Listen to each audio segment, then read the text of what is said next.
Book Buzz, HarperCollins Book Buzz. Check it out. Do-do-do, do-do-do. Book Buzz, HarperCollins Book Buzz. Brought to you by Library Love Fest.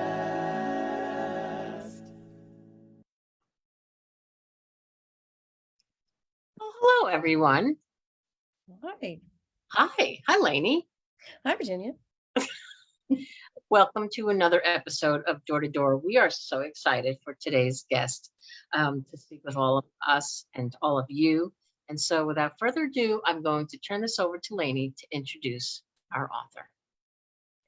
Well, before I read a bio, I want to give a very warm welcome to Wanda M. Morris. Woo! Hey! Hey, how are you? Good. Returning champ. Second time on Facebook Live. We're very excited to have you. I am excited to be here. You two are my faves. Thank you so much for inviting me. Of course. So And hello, friends. Hey, everybody. I love librarians, but you guys already know that. So if they don't, they need to know, because you do. You're a very big supporter of libraries, and they will hear more about maybe how libraries in the book later on. Maybe a little teaser for you. Yep. So I'm going to read your bio. So we're going to talk about you a little bit. Wanda Morris is the acclaimed author of All Her Little Secrets, which we 10 million hearts to fly up the page because we love that book. It was named by Hudson Booksellers as one of the best books of 2021, and you were named one of fall 2021's top 10 writers to watch by Publishers Weekly. Bestselling author Karin Slaughter named All Her Little Secrets brilliantly nuanced. That was a wonderful quote that came in for that. And it was a #1 Library Reads pick for the November 2021 list, which was, you should have seen our inboxes, and we actually called each other right after. We're like, can you believe it? And it was also the fall lead read last year. And your new book we're here to talk about is Anywhere You Run. You're an alumna of the Yale Writers Workshop. Oh, there we go. The Yale Writers Workshop and Robert McKee's Story Seminar. And you're a member of Sisters in Crime, Mystery Writers of America, and Crime Writers of Color.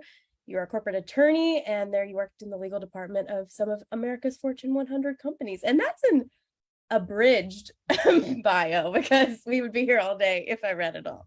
But we're very excited to have you, and we can't wait to hear more about Anywhere You Run. Do you want to give the viewers a little overview of what the new book's about? Sure. So again, thank you for having me. Anywhere You Run, which is my second novel, I like to describe it as a coming of age story about two young Black women who grow up in the Jim Crow South, and it's 1964. Three men who are civil rights activists have been brutally murdered. And against this backdrop, Violet Richards is also brutally attacked. But she fights back and she kills her attacker. She knows that she will not get justice in the Jim Crow South, so she takes off running. And through a series of twists and turns, she winds up in a small town, Chillicothe, Georgia. Her older sister, Marigold, is also in some trouble of sorts. She is pregnant and unmarried in the 1960s. And when the police come to her door looking for her sister, Violet, she feels like she has to take off running as well. It might also give her an opportunity to resolve her issues with her unplanned pregnancy. So she takes off running and she heads to the north.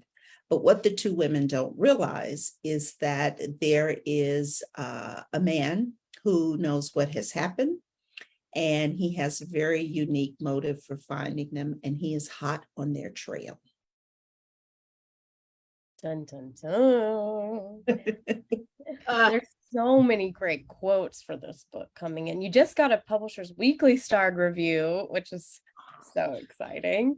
It said meticulous research about the era informs the gripping plot, which alternates between each sister's point of view. Finely sculpted characters and crisp dialogue help make this a standout. Morris is a writer to watch.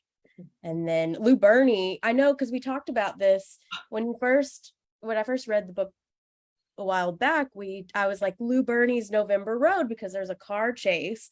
I was like, I love that book. This one kind of had the same like car chase feel, it's different, but it's like I got that like fast pace across America feel, and he gave you a crazy good quote for Oh this. my gosh. Let's read a little bit of it. So, Anywhere You Run had me hooked from the first page, brings 1964 to vivid, richly textured life and populates it with unforgettable characters. It's a novel both tender and ferocious, an absolute stunner. I love tender and ferocious. Oh my gosh.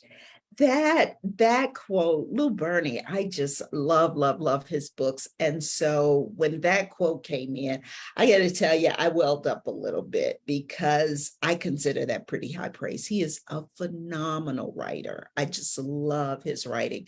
And so for him to say that about this book just sent me over the moon. That was very generous.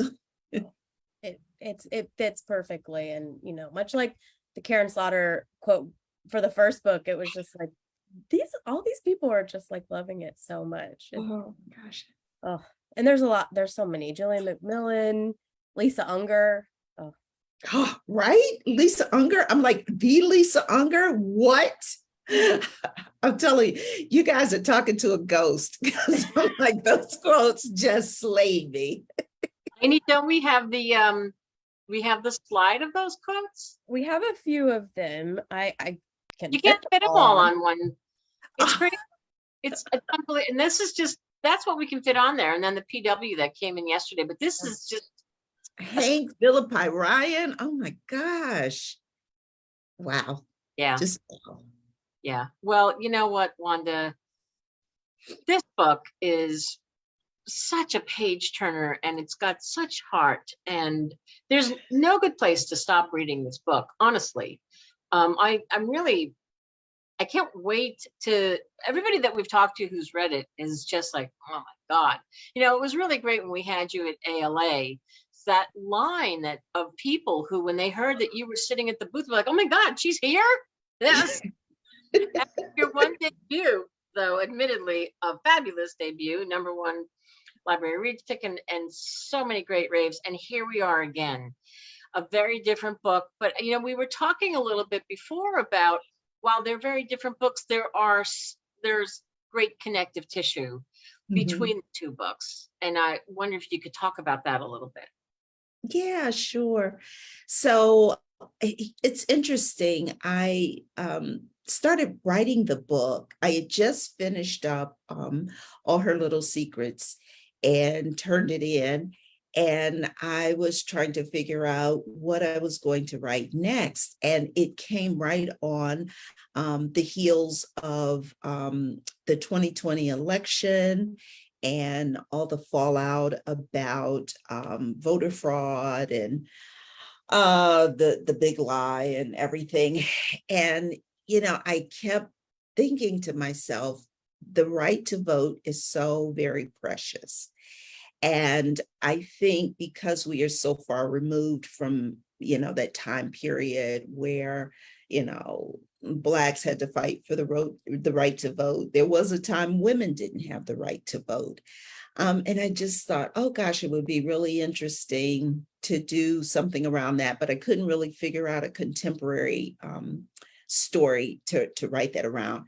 But along that same time, Vera from All Her Little Secrets was still rambling around in my head. I love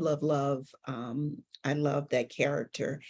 And I thought, this might be a great opportunity to do something. And so the book explores, again, similar to All Her Little Secrets, those issues that are important to women, the right to govern their own bodies and reproductive health. And because this book is set in a historical time period, I also explored issues around financial independence for women and domestic abuse and all sorts of issues around what it means to be a female, a Black female, growing up during the emerging civil rights movement. And, you know, it's interesting. I set out to write one story, and the parallels between that time period and what was going on then are so striking to what's going on now. And all those hard-fought rights that we won are slowly eroding currently. And so I hope that people read the book and come away with an understanding that we cannot rest on our laurels. There is still much work to do.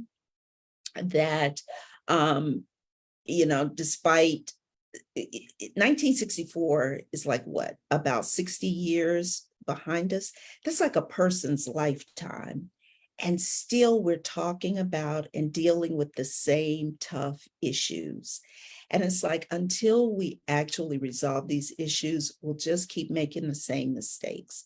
And so I hope people come away from this book with an appreciation that there is still a lot of work to do around these very important issues.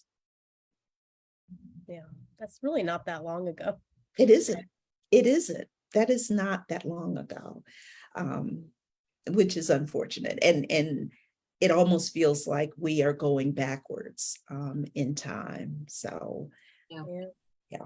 You That's why I kind of feel can't. like reading it. I'm sorry, Lee, what did you say, Lainey? Go ahead. So- I was just saying, I had told you that reading it, it was, you know, I was like, oh, there's this historical aspect and like the clothes and the music, and but I like even the bit hard topics, it was very much like, this seems like I could have this conversation today. Like it's wild.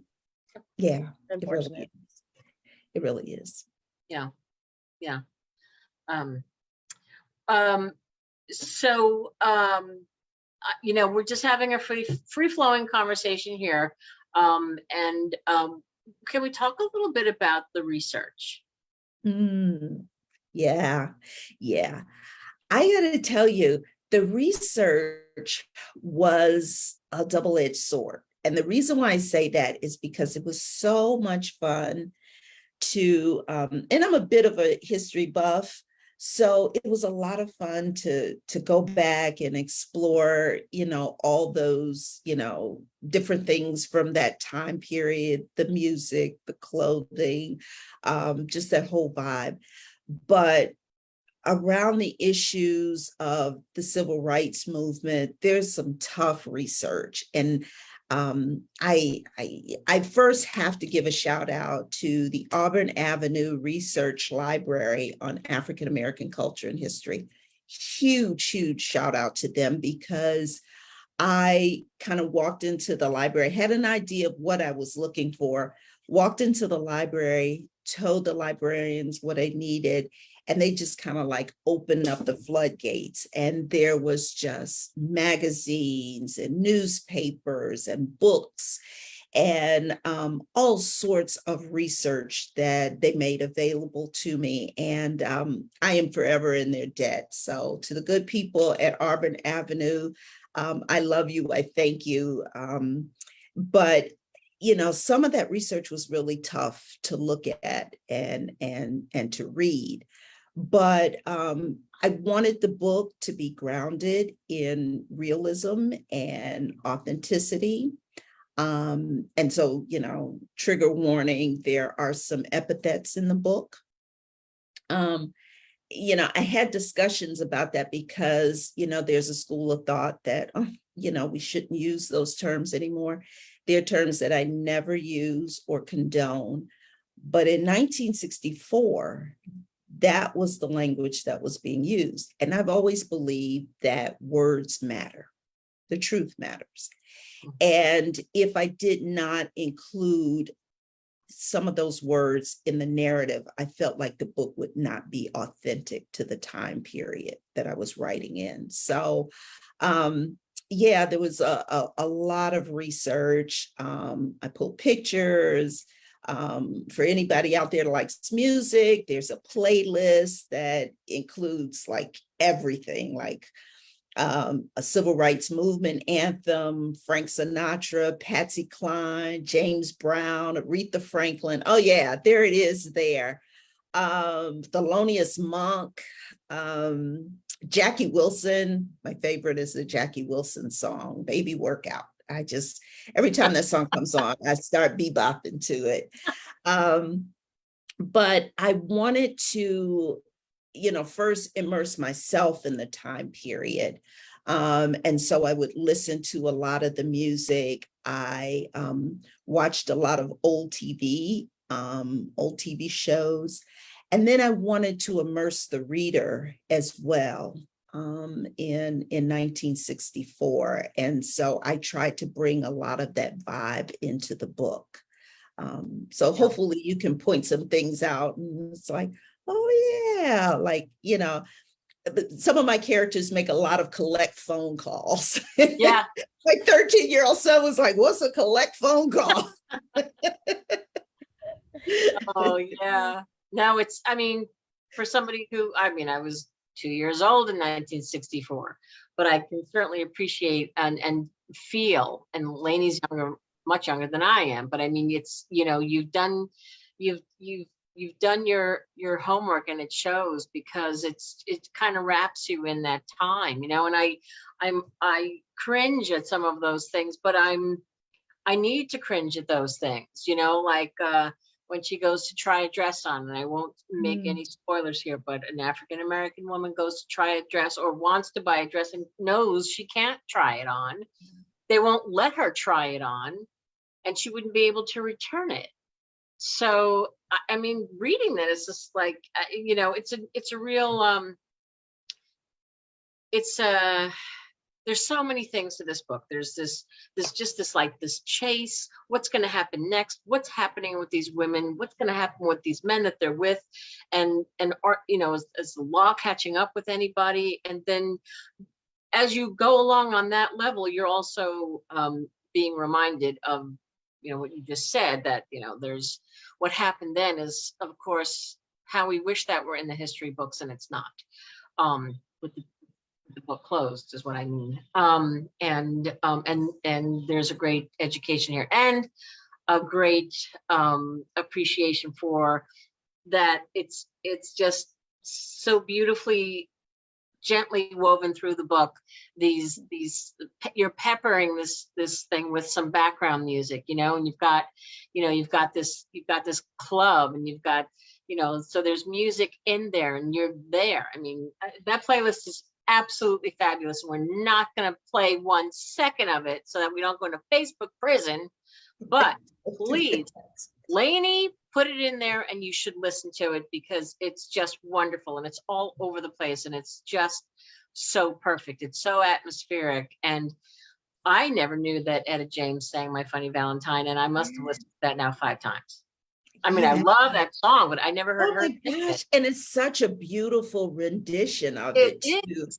And I imagine there's a character in the book named Lurleen, and she's a singer at the Tip Top Club. And I imagine Earlene singing that song, and the song is woven into something that's going on in the story at the time as well. But yeah, I ran across that, by happenstance, and I kind of listened to that song, and I was like, oh, this is the song. This is what Lurleen has to sing at the club. Yeah. Yeah. It's beautiful. Do you want to, Lainey, can we show some of the other images that Wanda sent, of just sort of this, lending the backdrop and, filling in the feels? So Wanda, you want to talk about this book for a second? Yeah, so this book, We Are Not Afraid, the story of Goodman, Schwerner, and Cheney in the Civil Rights Campaign for Mississippi, written by Seth Kagan and Philip Dre, who were both reporters. And this book tells a story in immense detail of what happened to these 3 civil rights workers. 2 of them, Goodman and Schwerner, were white and had come down from the North. James Chaney was originally from Mississippi.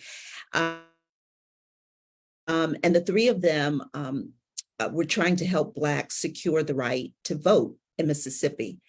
And they were brutally murdered by Klansmen, some of whom were law enforcement officers in Mississippi. And their bodies were thrown into the river, the Bochito River in Mississippi. And so, like I alluded to earlier, I kind of walked into the library and I knew I wanted to write about, this time period, not necessarily about this story, but when I opened up this book and I read kind of the background, one of them was married, had a young wife, and, the college students. And I thought, oh my gosh, these young men actually put their lives on the line. It kind of gave a face to the whole voting rights issue. And so the opening of my book is sort of a reimagining of what happened during that horrific murder.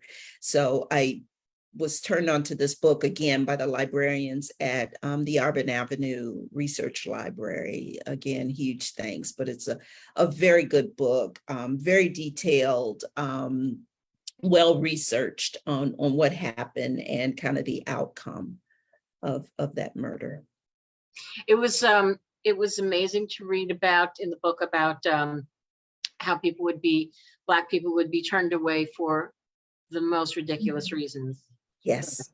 Yeah. I mean, they were required to recite the Mississippi State Constitution or to count the number of jelly beans in a jar. Or I actually heard, because I listened to some stories that were taped of people who had attempted to go and sign up to vote in Mississippi, and they were turned away, and they had to give the reasons why, and they recorded this because they used it as part of the court proceedings and such.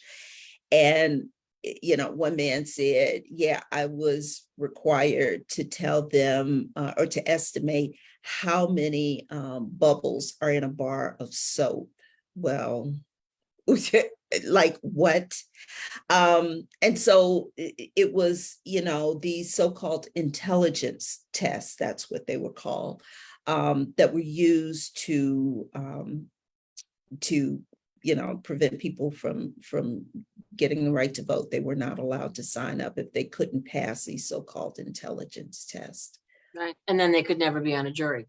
And they could never be on a jury. And that was the gist of what I was getting to, is that the right to vote affects so many things, not only who governs you, but also who sits on a jury and decides your guilt or your innocence or your liability thereof. And so it was really important. The whole Mississippi, the Summer Project was an initiative that was put together by several civil rights groups, CORE, SNCC, SCLC, in order to help Black Mississippians get the right to vote, because the impact was so great on all aspects of their lives. It wasn't just a matter of going to vote, who becomes the mayor and who becomes, the governor, but it also impacted who would come to judge whether, they were guilty or innocent.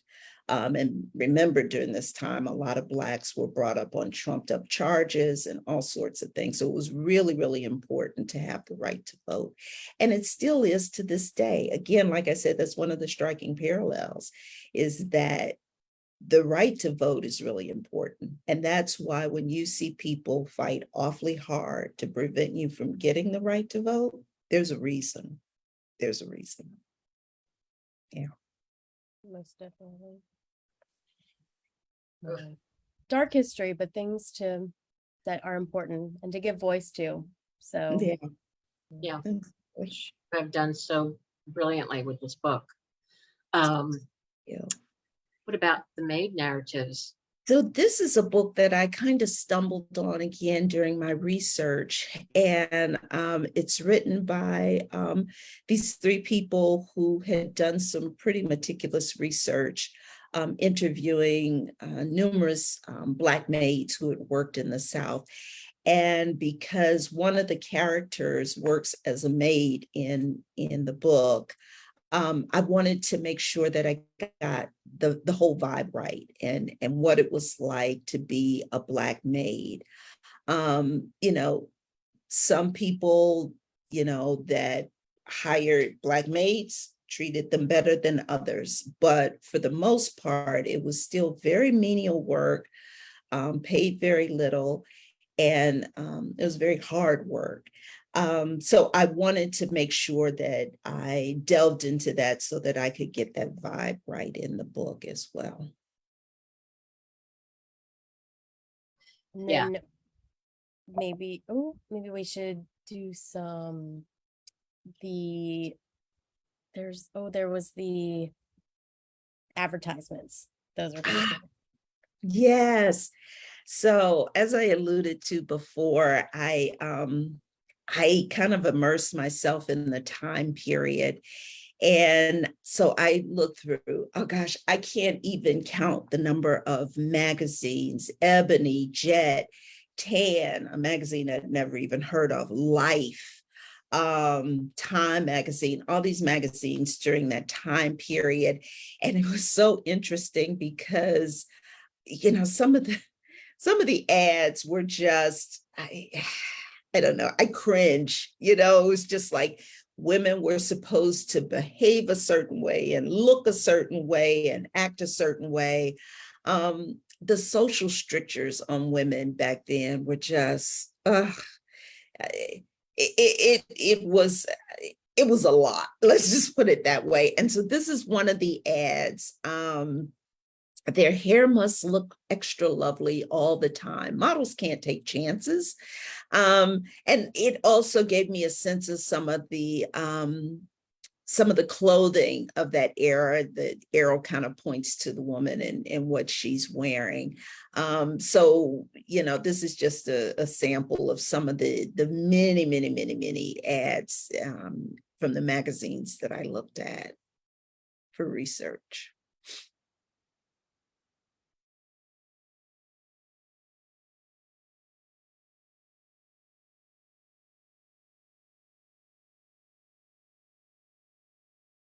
And then I think we have that wonderful picture. Oh, there's the fashion. Yeah. Oh, sorry, I was the muted. I was telling you, hold on, let me look at this other one. Oh, sorry, didn't hear that. Yeah, I just love this because look at the price of that dress, $5.90. Wow. Right? Cute. You know, I kind of like it. The whole headband. She's the pulling it gloves. off. Love.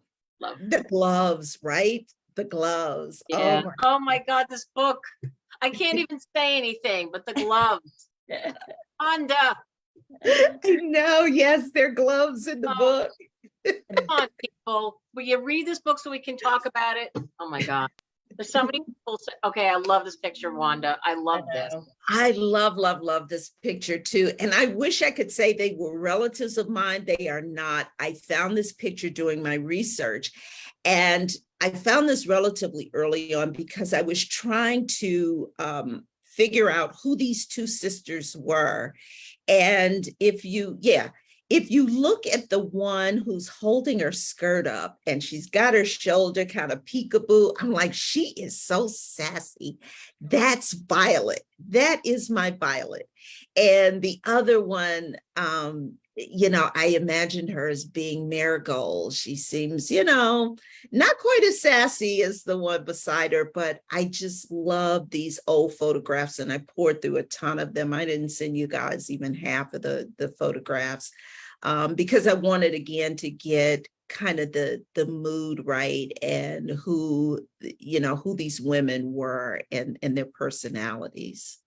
It's so perfect because you can, once you've read the book or you've even dipped your toe in, you know which one is which one. Right. And they're so beautiful, but one's just a little bit more reserved, and the other one's like there to dance. Yeah. Love. There's another one too, with the three gentlemen. Yeah, that picture I love. It helped me to get the men's clothing right. And the gentleman in the center is actually my brother. And he's standing there. The gentleman to the side of him with the mustache is, yes, that is my brother-in-law. Unfortunately, they're both deceased now. And then they're with a friend. And that's just like a neighborhood guy who used to come by and sit around the house and talk, and sitting down in the corner. I don't think they told him about the photo. Right. But yeah, the gentleman in the center is my brother. And interestingly enough, he died while I was writing All Her Little Secrets. And if you remember All Her Little Secrets, it was a book about a sibling relationship between a sister and a brother. And for months, I couldn't write after his death. I had to put the book aside because it was just too painful to write. But yeah, that's my brother Ural. And he was one of the people I dedicated All Her Little Secrets to. Oh, yeah. Oh, that's very beautiful. But really. look at the clothing they're wearing, right? Those shirts. They're cool. They're cool. They are cool. So let's talk about siblings though, because both books have these great sibling relationships. And in this one, you have a beautiful bouquet of sisters. I don't know if you want to talk about their names at all. Yeah. So there are three sisters. There is Violet, who is the youngest, and Marigold, who is the middle sister, and Rose, who is the oldest sister. And their mother named them after flowers because she said when she brought them in the world, she was bringing something beautiful in the world. And it is a nod to the fact that life was really, really tough for Blacks, and that you found your joy and your beauty in, whatever you could, and in the small things. And so that this woman felt like they were in the midst of all this, horrendous goings on around them. She still found beauty in her daughters. So yeah, that's, a bouquet of mama's bouquet is what Violet says. So sweet. beautiful. Yeah. I think the only other thing I have to show, which is really cool, is the behind the scenes for the cover of. So let me show the cover first, so everybody has it fresh in their mind. Okay. Love Two that cover. sisters. And then we were sent this lovely video, and it shows, I don't know, you want to talk about it a little, and I can play it. Yeah, so Lauren Ruttenbach is the one who kind of recorded this. And I believe she was the photographer, if I'm not mistaken, for the book cover. And what they did is they actually did a photo shoot. So some of those pictures with the dresses and things, they asked me kind of, what do you envision these women wearing on the cover? And so I sent along those pictures. And so they actually had a photo shoot with two models and dressed them up and did the hair and the makeup. And it was the absolute coolest thing I've ever seen. William Morrow, HarperCollins, I love you for these book covers. Yeah, and this is the video where they are styling one of the models for the photo shoot. Cool. So she's got a very 1960s hairdo, an updo, they called it. This is the other young model, and she wears her hair down. her makeup is very heavy for emphasis because it's kind of part of her personality of the character. Yeah. This is so cool. I mean, It like is- you see jackets, but you don't get to see like what went into it to make. Yeah, look at the clothing. Oh Perfect. my gosh, they nailed it. Oh my- They nailed it. Wow. That's so great. That is Look at so that. great. Ah, Yeah, Here's a still of the. look at that. I love, love, love that picture. beautiful. So there's Beautiful. that, and then what turned out. Yeah. And that's the actual photograph. I love both covers of my book, man. Like I said, HarperCollins, love you. They nailed it. Ploy Sarapont is the art designer, and man, she is like a freaking genius. I love those covers. Let's show, Wanda, can you show your, Lainey could pull up the jacket, but you have a copy right behind you of all her little secrets, and that's such a cool cover. Yeah. And all her little secrets too, right behind you, your first one. Just Yes. because they are so iconic and they're so, look at that. Look at that. Hey, you guys don't look at my manicure. I need a manicure, but my nails look atrocious. Oh, by the way, look at that. It's by the way, Georgia that- Author of the Year. Wow. that is insane. Like Crazy. impact. So It's many wonderful accolades and awards and acknowledgments of that book. My God. And the same is starting now with this book. And Wanda, we're so honored to have you here with us.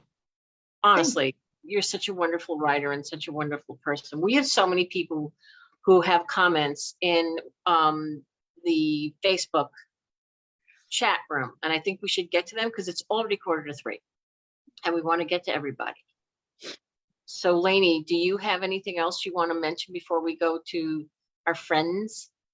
No, we have a lot of comments, So much love. Oh my God, all the hearts. When you were saying that part about why they named their girls after flowers, you should have seen all the hearts bubbling up on Facebook. All right. So let's go. So we have lots of wonderful people who are here. Carol Ann Vizio Tack, who I know you know so well. And of course, Carol, mwah! in our Zoom chat, we have Laura Zigman. Laura, oh my God, I love Laura. Laura Zigman. Laura Zigman. She's going to be coming on too and talking about her. She's a phenomenal writer. Laura, I love you.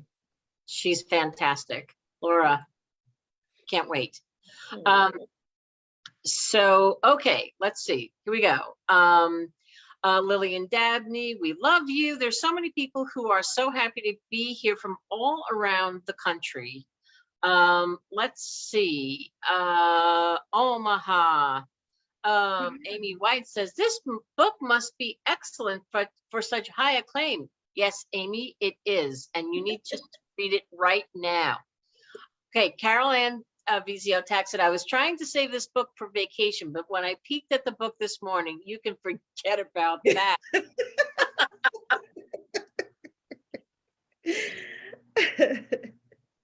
Janet Lockhart from North Carolina. People are just so excited. Let's get to a question. Here we go. Sylvia Chipka Buonanni. I hope I pronounced that right. Ms. Morris, do you keep a journal of any kind?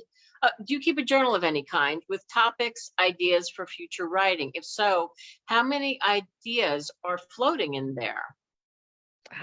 That's a great question. So first, I do journal. I have kept a journal now for decades because remember, I've been doing all my writing in secret. And so the journal helped me kind of flesh out my ideas.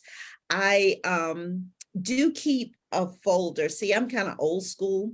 And so when an idea strikes, I kind of jot it down. And I mean, I'm usually on like little notes, paper and note cards and pieces of paper, but I jot it down and I just throw it into a manila folder, and that folder is kind of bulging.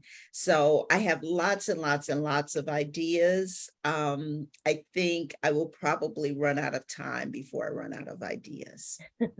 That's a good thing, that you never want to run out of ideas. So Yes, right. I'm sure Why do I've I heard think some of them, and I can't wait. Like, you'll tell me a book idea, or you're like, I think I'm writing that. I'm like, I want to read that right now. Like, I don't want to take time to write it. Just like, just tell me the story. We have a question from Lillian Dabney, who said, how do you decide which historical figures to include in the book? I think it just is a natural kind of organic growth out of the story. And so with this book, there are, of course, references to Medgar Evers, who was so instrumental in the voting rights campaign in Mississippi. Dr. Martin Luther King, of course. Then there were other, fictional characters. So I think it just kind of grows organically out of the story and what feels right for the story. We have questions about your research. Julie Kadama says, thank you for writing this book. I'm sure the research. Julie. Hi, Julie. She's so supportive. Thank you, Julie. Hi, Julie. Thank you for being here. Ravella Leaf or Life, Leif. Ravella says, is there some unsuspecting lessons you took from your research? Oh, that's a good question. Yeah, I think that I now try to emulate the strength that I learned of some of the people that I researched. I have a tendency to, come up against some, hard task or, something that's going on in my life. And I'm like, oh, this is just awful. And, I think back to the people who had to get up every day and work hard and fight against, these inordinate, horrors of living during that time. And I think I still have it pretty good. For all of my complaining and my whining, I still have it pretty darn good. And so I try to emulate that strength. Yeah. No, that's really beautiful. Lainey? We had so Julie also would like to know, I know we've talked in the past about how much work you put into the first book and how long it took you to write it and all these things. And the second one came pretty quick compared. So she asked which one was harder to write, but maybe more, what is it like to write a book so quickly after the success of the first one? I think All Her Little Secrets was still the hardest book for me to write, because at the time I was writing the book, I didn't know how to write a book. So I didn't know about things like characterization and pacing. And so I was actually learning how to write a book while I was writing that book. And it was a good thing. I was learning, and I got to where I wanted to be, but it was tough because that book went through more drafts than I can count. This book, Anywhere You Run, wasn't necessarily easy. Like, it came faster, but it was still hard. It came faster only because I knew, now I know how to, populate a book with characters and what I need to do to keep the pacing going. But one, it dealt with a lot of really tough topics again. And I wanted to make sure that not only was the story teaching the reader something, but it was an engaging story, because we still come to books to be entertained and enlightened. And so it was still hard in that regard, because I still wanted to make sure that while it is a book with tough themes, it is still a book that you want to read and you enjoy. And, you know, it tugs at the heartstrings and it makes you laugh in certain places. So, yeah. Well, it's like what Virginia said, like it's a really light hand, but everything's sprinkled through. So you're really immersed in this chase, or I have to say it's a thriller, but the things that made my heart go the most were like her being the cop coming to the car. I'm like, she's not even doing anything wrong. She's not running from anything, but that was the most, unfortunately, realistic and like heart pounding. But you have this thriller at the center, and thriller at the center, but you but like sprinkled throughout, you're immersing yourself in this culture. And I think that was just so well done. Thank you so much. You know, too, you just said a word, and you said the pacing of this book. I think that's what is one of the perfect words to describe this book. There is not a good place to put it down. There just isn't, because there's this pacing, and nothing feels manipulative, nothing feels forced. It's just, you're in this story and you want to know what happens, and each chapter or each section is a character, and it could be Marigold, and then it could be Marigold again, but now Marigold's moved on, and what's the next thing that's going to happen? And it's so good. It's on so many levels. It's an entertaining read, but yet you learn a lot, you cringe a lot, you should cringe, and you should be mad. But then in the end, you've got these very strong women who you champion, and you hope. I'm not giving anything away, because the joy is in the read. But boy, these women, there's something else. All those women, all those other characters peppered throughout are just so terrific. Yeah. Thank you so much. Some of them aren't, but I also hope that the reader will find that, the book isn't so much about, like, it is about racism, but it goes beyond that. It deals with class, because one of the other characters in the book is a gentleman by the name of Mercer. And he too becomes a pawn in this kind of racial landscape that people have created, and the Black versus white. And I hope people come to see that his story too is also an outgrowth of what the forces to be have set up, and how it impacts people, not just the Blacks, but people who were poor and disenfranchised as well. I'm so glad you brought Mercer up, because that was such a nuanced character as well. Because you're like, I don't feel bad for you, but why do I feel bad for you? Like I felt the same way. I'm like, why do I feel bad for this? My husband said the same thing. He's like, why do I have these mixed feelings about Mercer? And it's like, because Mercer too was caught up in this. It's unfortunate. It's unfortunate. It's not always about race. It is sometimes about the haves and the have-nots. Yeah. Yes. And he's not, well, it's so hard not to talk about. I know, right? We can't talk very much about it. So never mind. I guess they'll just have to read it. Yes. And please read it, because there's a scene about librarians in it too. I'm so excited for librarians. Well, we do. Lainey and I have been saying that we would. I think we've gotten to all of the questions. Let me just double check. And Lainey, if I'm wrong, fill me in. I will say, where did that go? Janet Lockhart said this, and I think it's really important to highlight. She said, "So glad I was here today.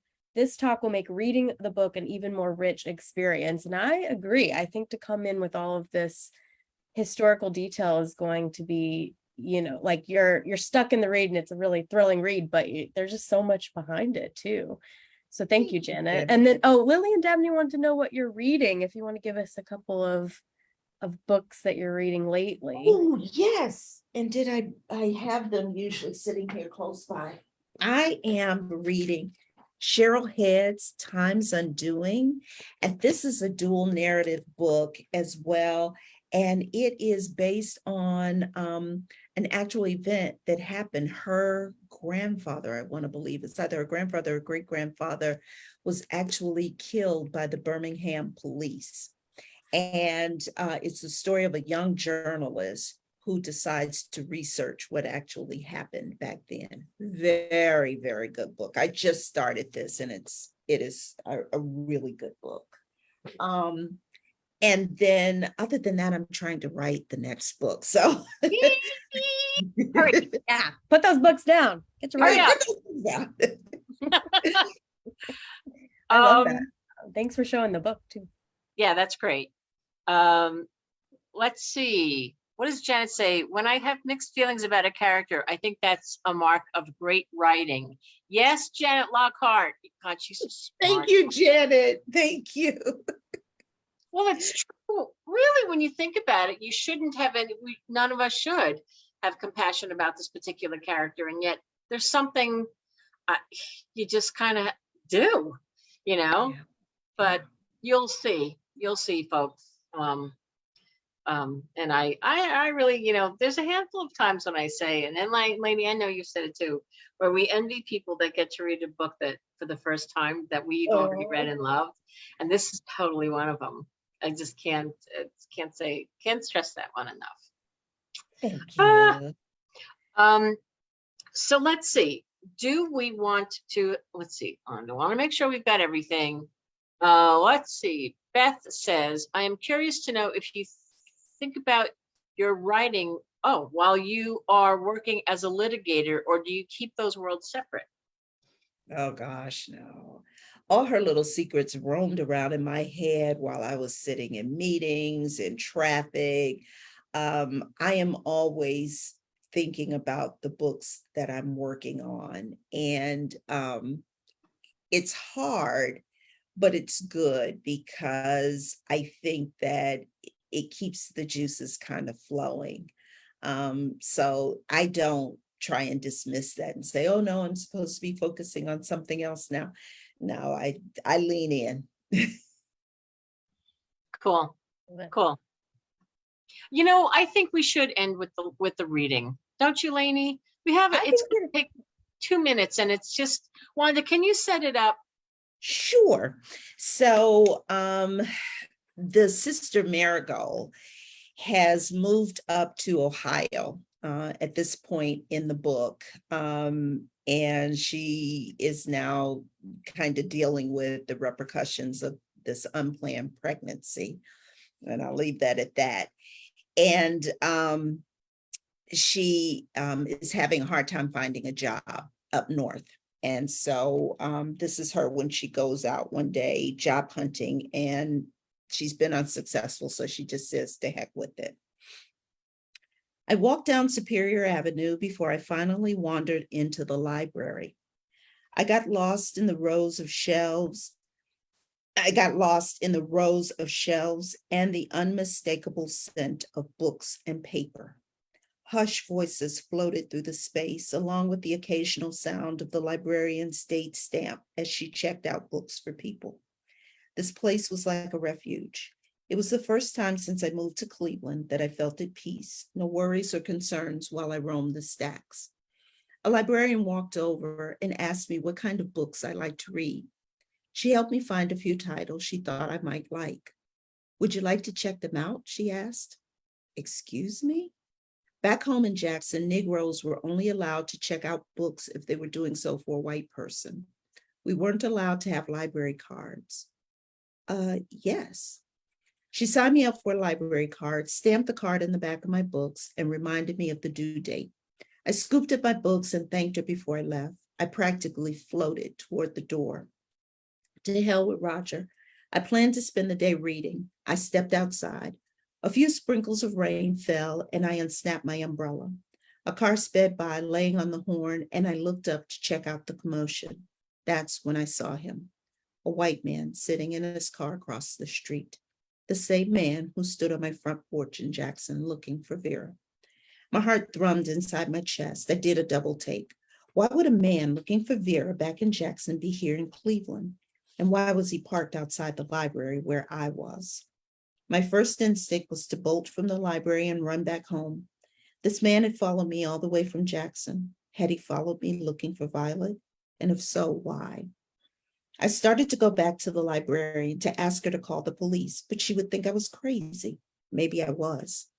I stepped inside the library's vestibule again to get another look. It was definitely the same man, the same dark eyes and creepy, odd-looking face. I backed away from the library door, bumping into another woman who was leaving. "I'm sorry," I said. The woman glared at me before she walked out the door. I peeped out the window again. He was still there. I hustled back to the service desk and the librarian who checked me out a few minutes before. "Excuse me, miss," my voice trembled. "Can you help me? I think there's a man following me. Can you call the police?" "A man?" The woman looked over my shoulder, her eyes darting back and forth. "Where?" "He's outside in a green car." The librarian walked from behind the desk. "It's okay. Come, show me." I was almost too afraid to move. I took a few timid steps toward the door and stood behind the woman. "Where is he?" I stepped into the vestibule and peered out through the door. "He's right." The car was gone. The man had driven off. "He was parked right there," I said as I pointed to the spot where the car was before, now just an empty space across the street from the library. The librarian opened the door and stepped outside. She looked both ways up and down the street. She stepped back inside. "I don't see any green car, miss. Are you okay?" I scrambled back outside. It was as if the man in the car had disappeared into thin air. The librarian followed me. "Are you okay? Do you need me to call someone?" I nodded. "I'm fine, thank you." She returned inside. I stared across the landscape of the street. There was no sign of the man. Maybe I had imagined it all. The light drizzle from a few minutes before broke loose into a full downpour. I hustled through the rain back home. I kept a watchful eye for the green car the entire run home. No sign of him. I made it home safely.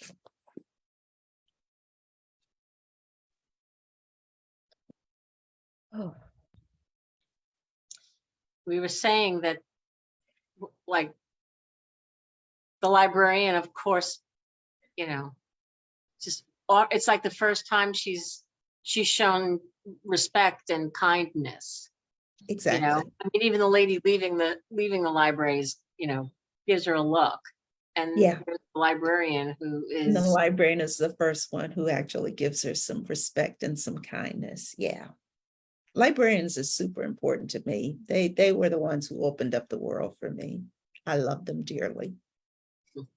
I also love the librarians like, "Who? Show me. I'm gonna get yeah, like, where is it? If only he was out I'll there. get to the bottom of this. If that car was Yeah. out there, I would like to see her go say certain things. Yeah. Librarians are badass now. Yeah. Oh yeah. Oh yeah. Don't mess with them. Right. Well, we love them too, and we love you. And we thank you so much for taking the time to talk to us today, for reading to us, for showing us this wonderful playlist. Everything about this book is wonderful. Again, I don't know, what else can we say? Lainey, I'm babbling. There's nothing to say other than thank you for being with us. We just had such a blast, and we could talk to you all day. We could. Book goes on sale in October. Library Reads votes are due September 1. One last piece of housekeeping before we will say one more, give you Wanda one last moment to say goodbye, but we do want to make sure that you know about Laura Zigman, who's going to be one of the speakers at United for Libraries. Wanda, you spoke at a United for Libraries program at ALA this summer. Yes. Laura will be speaking at one today. She'll be one of several authors at 4:00 Eastern time. So that's in an hour from now. And we put the link, right, Lainey? Is the link in here? Yeah, so we're back September 4th, right? Is that the day? Let's see. September Yeah. 6th is our first time back, so we won't see us until then, but we have a couple of events. It's on our Facebook page. So all the stuff there, all the links to download eGalleys, all the Zoom links, any link you could ever think of is going to be there. And I put Laura Zigman's event in all of the chats, so hopefully you can go ahead. Okay. You mean you're talking about her Facebook Live interview with us, and also Correct. today's event with United Libraries. Oh, I will put that in there. I was talking about her event with us. Yeah, that's fine. Yep, because Laura's going to be on here, and but if you can also go on Library Love Fest Facebook page, and it's pinned to the top, and Lainey so if you can do it, that would be great, because she is phenomenal, and we only have phenomenal people on this show. That's why Wanda's on. Thank you. Virginia, Lainey, you guys are the absolute best. And Lainey, you know I love you. You're like my daughter. So thank you. And librarians everywhere, I love you so much. Thank you so much, folks. Thank you for having me. you're so Thank kind. Thank you. Bye-bye. Gotcha. Be safe. Bye-bye. Bye, everyone.